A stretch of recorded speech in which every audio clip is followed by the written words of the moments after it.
ఏంటంటే అధికారులు ఫైనల్ అంట. అంటే భూమి వివాదం ఏమవుతే మన అధికారులు తీర్చుకోవాలి, కోర్టుకు వెళ్లే అర్హత మనకు ఉండదంట.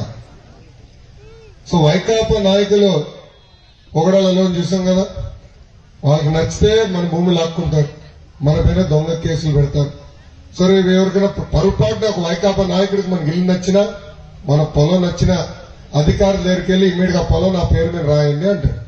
అప్పుడు అధికారి ఏం చేస్తారు, భయపడి సంతకం పెట్టేస్తారు.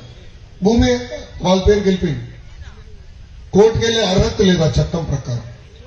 ఇంకో విచిత్రం ఏంటంటే ఒరిజినల్ కాగితాలు, భూమికి సంబంధించిన ఒరిజినల్ కాగితాలు ఈయన పెట్టుకుంటారంట, జగన్మోహన్ రెడ్డి గారు పెట్టుకుంటారంట, మనకి కాపీలు ఇస్తాడంట. అదే ఆయన పెట్టుకుంటాడంట, జిరాక్స్ కాపీలు మనకి ఇస్తాడంట తల్లి. సో నాకు ఇప్పుడు అర్థమైందండి, ఎప్పుడు ఎక్కడికి వెళ్ళినా మీ బిడ్డని అంటాడు తల్లి. పొరపాటున మళ్ళీ గెలిస్తే తల్లి మీ బిడ్డని కదా, భూమి నాది, నాకు ఇచ్చేయండి అని లాక్కుంటుంది. అందుకే చట్టం తీసుకొచ్చారు.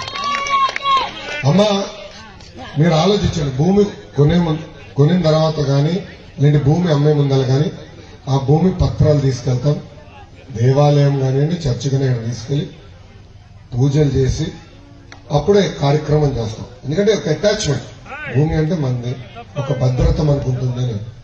అలాంటిది ఆ కాగితాలంతా ఈయన పెట్టుకుంటాడంట, కాపీలు మనకిస్తాడంట. ఎంత అన్యాయమో చూడండి.